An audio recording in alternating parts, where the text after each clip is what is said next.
পুরোদমে ভারত পাকিস্তান যুদ্ধ চলছে, আর এই মুহূর্তে আমাদের হাতে এসেছে যুদ্ধের সবথেকে গুরুত্বপূর্ণ তাজা আপডেট সংবাদ। প্রথমে জানাবো ভারত পাকিস্তানে চীন যুক্তরাষ্ট্র যুদ্ধ।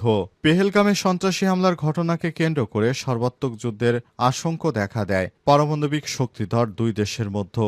সেখানে পাকিস্তান যুদ্ধ জিতলেও সেখানে চীনের অস্ত্র ব্যবহার করেছে, আর ভারত মূলত পশ্চিমাদের অস্ত্র ব্যবহার করে নাস্তানাবুদ পরাজয়ের শিকার হয়েছে। ভারত পাকিস্তান যুদ্ধ লাগলেও এই যুদ্ধের ছায়াযুদ্ধে মূলত অংশগ্রহণ করেছে চীন যুক্তরাষ্ট্র। এই যুদ্ধ অল্প কয়েকদিনের যুদ্ধ হলেও মূলত এই যুদ্ধ এখনও চলমান রয়েছে, কারণ ইতিমধ্যেই পশ্চিমাদের অস্ত্রের মার্কেটের শেয়ার বাজারে ধস নেমেছে, আর চীনা প্রযুক্তির জয় জয়কার। এ বিষয়ে গুরুত্বপূর্ণ সংবাদ জানাবো, সঙ্গেই থাকুন। এরপর জানাবো কর্নেল সোপিয়াকে জঙ্গিদের বোন বলে বিতর্কের মুখে ভারতের হিন্দুত্ববাদী কট্টরপন্থী নরেন্দ্র মোদীর বিজেপির মন্ত্রী। পাকিস্তানের সঙ্গে যুদ্ধে ভারতের অপারেশন সিঁদুরের অন্যতম মুখ কর্নেল সোপিয়া কুরেশি কিন্তু মুসলিম হওয়ার কারণে তাকে জঙ্গিবাদের বোন অর্থাৎ পাকিস্তানের বোন বলে বিতর্ক তৈরি করেছে ভারতের মধ্যপ্রদেশের মন্ত্রী তথা বিজেপি নেতা বিজয় শাহ। তার এই মন্তব্যের জন্য বিজেপির সমালোচনা করেছে তৃণমূল। এদিকে ইসরায়েলকে স্বীকৃতি দিতে সৌদি আরবকে ট্রাম্পের আহ্বান। সৌদি আরবকে ইসরায়েলকে স্বীকৃতি দিতে আব্রাম একডক্সে যোগ দেওয়ার আহ্বান জানিয়েছে যুক্তরাষ্ট্রের প্রেসিডেন্ট ডোনাল্ড ট্রাম্প। তিনি বলেছেন, মধ্যপ্রাচ্যে শান্তি প্রতিষ্ঠার জন্য এটি ঐতিহাসিক পদক্ষেপ হবে। তার জন্য ব্যক্তিগতভাবেও এ বিষয়ে সম্মানিত করা হবে সৌদি আরবকে। ইতিমধ্যেই সংযুক্ত আরব আমিরাত, বাহরাইন, সুদান ও মরক্কো ইসরায়েলের সঙ্গে সম্পর্ক স্বাভাবিক করেছে, যদিও সৌদি আরব এখনও তার দূতাবাস স্থাপন করতে দেয়নি ইসরায়েলকে সৌদি আরবে। কিন্তু এসব ইসলামিক রাষ্ট্রগুলো তারা দ্বিধার্সে ব্যবসা বাণিজ্য করছে ইসরায়েলের সঙ্গে।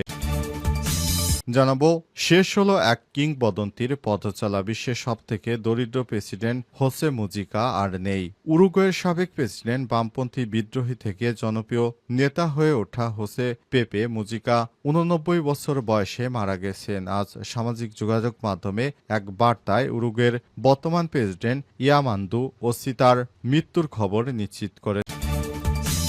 এবং সর্বশেষ জানাবো কেরি কেনেডির সামনে আয়নাঘরের দুর্দশা স্মৃতি বর্ণনা কাঁদলেন মীর আহমেদ কাসিম। সোমবার ঢাকায় আওয়ামী লীগের শাসনের কুখ্যাত আয়নাঘর পরিদর্শন করেছে যুক্তরাষ্ট্রের মানবাধিকার সংগঠন RFK সেন্টারের প্রেসিডেন্ট কেরি কেনেডি। এর সময় ৮ বছর গুমের যন্ত্রণার বর্ণনা করতে গিয়ে কেঁদেছেন সেখানকার বিনা বিচারে আটক থাকা মীর আহমেদ বিন কাসেম। সামাজিক যোগাযোগ মাধ্যমে বিষয়টি শেয়ার করেছেন প্রেস সচিব। প্রিয় দর্শক, এতক্ষণ শুনছিলেন সংবাদ শিরোনাম, এবারে বিস্তারিত। তবে তার আগে বন্ধুরা অনুরোধ থাকবে এই সংবাদটিতে একটি লাইক দিন। এই চ্যানেলে আপনি নতুন হয়ে থাকলে আমাদের সংবাদটি দেখতে দেখতে চ্যানেলটি সাবস্ক্রাইব করে রাখুন। কমেন্ট করে বন্ধুরা আপনার মূল্যবান মতামত জানিয়ে দিন আপনি বিশ্বের কোন দেশ থেকে বা বাংলাদেশের কোন স্থান থেকে আমাদের সংবাদটি দেখছেন এবং শুনছেন। আর বন্ধুরা, ভারত পাকিস্তান যুদ্ধে আপনি কোন দেশকে সমর্থন করেন কমেন্ট করে জানিয়ে দিন। এবারে বিস্তারিত। ভারত পাকিস্তানে চীন যুক্তরাষ্ট্রের যুদ্ধ। পেহেলগামে সন্ত্রাসী হামলার ঘটনাকে কেন্দ্র করে সর্বাত্মক যুদ্ধের আশঙ্কা দেখা দিয়েছিল ভারত ও পাকিস্তানে। ৭ থেকে ১০ মে ৪ দিনের একটা যুদ্ধ ট্রেলারও দেখা দিয়েছিল বিশ্বে। পারমাণবিক শক্তিধর দুই দেশের মধ্যে যুদ্ধ উন্মাদনা দেখে আতঙ্কে উঠেছিল বিশ্ব। আপাতত দৃষ্টিতে এই সংঘর্ষ ভারত পাকিস্তানের সামনে হলেও মূলত এটি ছিল চীন যুক্তরাষ্ট্রের মধ্যকার ছায়াযুদ্ধ। চাঞ্চল্যকর সেই তথ্যই উঠে এসেছে মার্কিন সংবাদ মাধ্যম ফক্স নিউজের প্রতিবেদনে।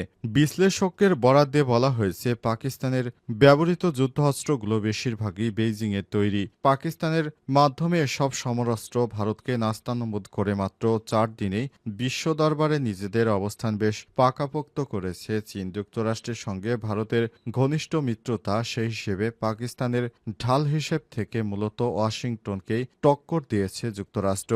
ভারতের সঙ্গে চীনের প্রতিদ্বন্দ্বিতা রয়েছে। কাশ্মীর যুদ্ধে প্রেসিডেন্ট শি জিনপিং করা নজরদারিও ছিল। সেই কারণেই এ বিষয়ে আমেরিকান এন্টারপ্রাইজ ইনস্টিটিউটের সিনিয়র ফেলো সদানন্দ ধুমে বলেন, বিষয়টি চীনের জন্য অধিক ঝুঁকিপূর্ণ ছিল। পাকিস্তান তাদের নিকটতম মিত্র এবং বেইজিং তাদের মিত্রদের অপমানিত হতে দেখতে চায় না। ধুমে আরও বলেছেন, মার্কিন চীন সহযোগিতার নমুনা বিশ্লেষণ করলে দেখা যাবে যে কোনো সংঘাতে প্রতিটি দেশের একটি পক্ষ রয়েছে। চীন যেহেতু পাকিস্তানের সঙ্গে একত্রে যুদ্ধে যুক্ত, সেতু 2 দশক ধরে যুক্তরাষ্ট্র ভারত ক্রমশ ঘনিষ্ঠ হয়ে উঠেছে। মূলত দুই দেশের সমরস্ত্র নিয়েই ছায়াযুদ্ধে জড়িয়েছে চীন এবং যুক্তরাষ্ট্র। কর্নেল সোপিয়াকে জঙ্গিবাদের বোন বলে বিতর্কের মুখে বিজেপি মন্ত্রী। পাকিস্তানের সঙ্গে যুদ্ধে ভারতের অপারেশন সিঁদুরের অন্যতম মুখ ছিলেন কর্নেল সোপিয়া কুরেশি, কিন্তু মুসলিম হওয়ার কারণে তাকে জঙ্গিদের বোন অর্থাৎ পাকিস্তানের বোন বলে বিতর্ক তৈরি করেছে ভারতের মধ্যপ্রাচ্যের মন্ত্রী তথা বিজেপি নেতা বিজয় শাহ। তার এই মন্তব্যের জন্য বিজেপির সমালোচনা করছে তৃণমূল ও কংগ্রেস। আজ ইন্দোরে এক জনসভার ভাষণে এই মন্তব্য করেন কট্টরপন্থী হিন্দুত্ববাদী এই নেতা। কংগ্রেস এই সংক্রান্ত একটি ভিডিও শেয়ার করেছে। তাতে বিজয় শাহ বলছেন, সিঁদুর মুছে আমাদের বোন মেয়েদের অসম্মান করেছে জঙ্গিরা। আমরা পাল্টা জবাব দেওয়ার জন্য তাদের বোনকেই পাঠিয়েছি। তিনি আরো বলেন, পেহেলগামে জঙ্গিরা ধর্ম জানতে জামাকাপড় খুলিয়ে পরীক্ষা করেছে, তারপর গুলি করে মেরেছে। মোদি নিজে তো সে কাজ করতে পারবেন না, তাই জঙ্গিদের সম্প্রদায়ের বোনকে দিয়ে পাঠিয়েছি শাস্তি দেওয়ার জন্য।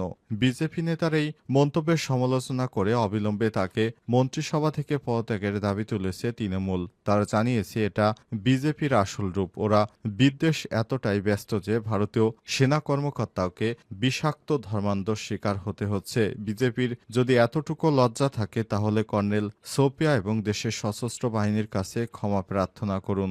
একই সুরে কংগ্রেস ভারতের কন্যা কর্নেল সোপিয়াকে নিয়ে গোটা দেশ গর্বিত, কিন্তু বিজেপি নেতা তাকে নিয়ে অত্যন্ত অসম্মানজনক মন্তব্য করেছে। এটা আমাদের সশস্ত্র বাহিনীর অপমান। এরপরই বিজেপিকে উদ্দেশ্য করে কংগ্রেস কটাক্ষ বিজয় শাহকে নিজেকে প্রধানমন্ত্রী নরেন্দ্র মোদীর ঘনিষ্ঠ বলে দাবি করেন। এখন বিজেপি কি তার পদত্যাগ চাইবে? এই ধরনের জঘন্য মানসিকতার জন্য প্রধানমন্ত্রী ও শীর্ষ বিজেপি নেতারা কি ক্ষমা চাইবেন, নাকি বিজয় শাহকে পুরস্কৃত করা হবে? ইসরায়েলকে স্বীকৃতি দিতে সৌদি আরবকে ট্রাম্পের আহ্বান।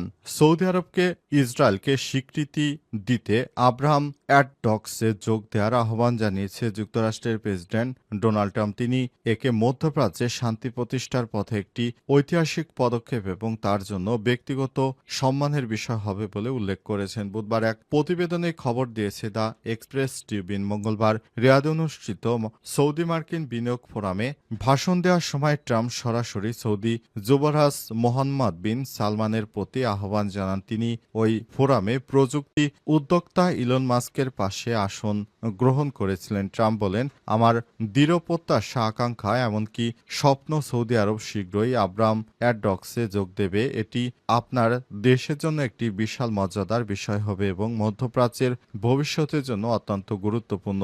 প্রথম মেয়াদে ট্রাম্পের মধ্যস্থতায় স্বাক্ষরিত আব্রাহাম অ্যাডডক্সের মাধ্যমে সংযুক্ত আরব আমিরাত, বাহরাইন, সুদান ও মরক্কো ইসরায়েলের সঙ্গে সম্পর্ক স্বাভাবিক করেছে। যদিও সৌদি আরব এখনও ইসরায়েলের সঙ্গে কূটনৈতিক সম্পর্ক স্থাপন করেনি, তবে বিগত কয়েক বছর এ বিষয়ে গোপনে আলোচনার খবর প্রকাশ পেয়েছে।